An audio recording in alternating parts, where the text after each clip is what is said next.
大家好，我是乔乔妈，今天我们来做辣白菜，顺便说说乳酸发酵。辣白菜中的酸味是由白菜自带的乳酸菌在发酵过程中繁殖而产生的。大白菜从2/3处切开，不要切菜叶，用手撕开，这样白菜叶就不会散落下来。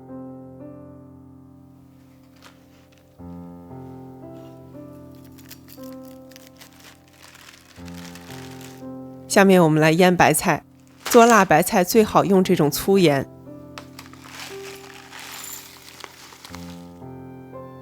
先调个盐水，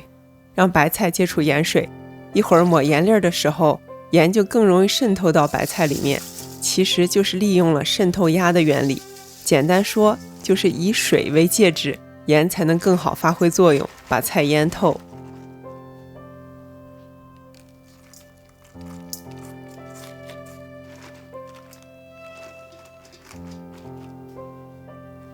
腌10个小时左右，直到白菜根的位置也变软，折过来，白菜帮很柔软，不会断掉。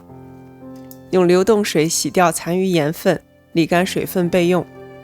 像辣白菜这一类乳酸发酵的蔬菜，大多数都会先泡盐水，这是因为许多有害的细菌无法耐受盐，盐会经过细菌的细胞壁杀死细菌，但是乳酸菌是耐盐的。下面我们来调味儿，加水、糯米粉、白糖、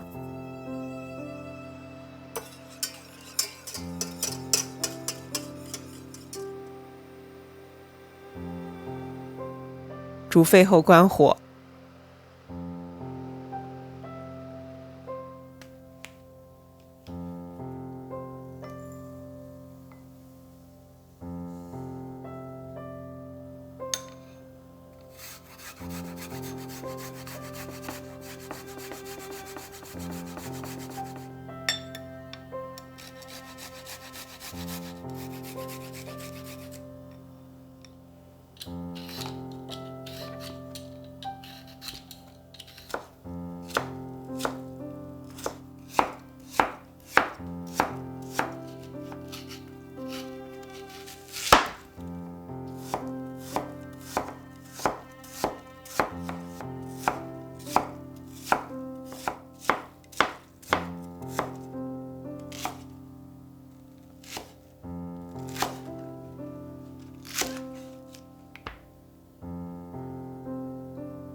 彻底晾凉之后，加粗粒的辣椒粉。这种辣椒不是特别辣，有一点甜，来点鱼露，增加口味上的层次。加姜蓉、蒜蓉，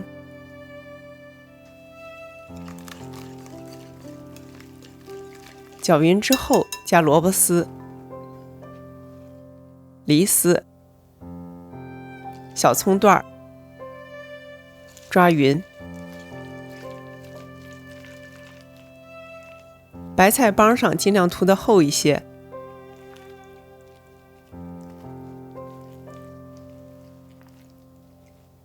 室温放1到2天，主要取决于温度，夏天可能1天就可以了，天冷时间长一些。乳酸菌在盐水中通过代谢糖和蔬菜中的其他碳水化合物产生乳酸，乳酸降低 pH 值，也就是酸碱值，也就产生了一个酸性环境，这就进一步阻碍了比如肉毒杆菌这一类低酸菌的生长。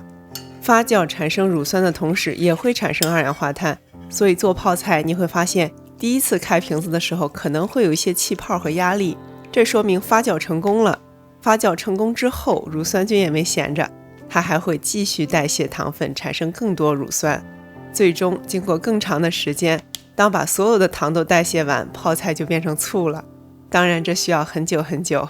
所以我们在辣白菜开始发酵之后，就可以把它放到冰箱冷藏室，减缓发酵的速度，这样就不会变得太酸了，也可以延长保存时间。泡菜是一种很经济环保的食物，做泡菜不需要消耗许多能源，不用太多的器皿，做好的泡菜能够长时间储存。乳酸菌发酵还能产生一些有益健康的菌，同时具备这些条件的美食，是不是有一点亲切呢？感谢收看，看完了别忘了点赞、订阅和转发。我是乔乔妈，我们下期见。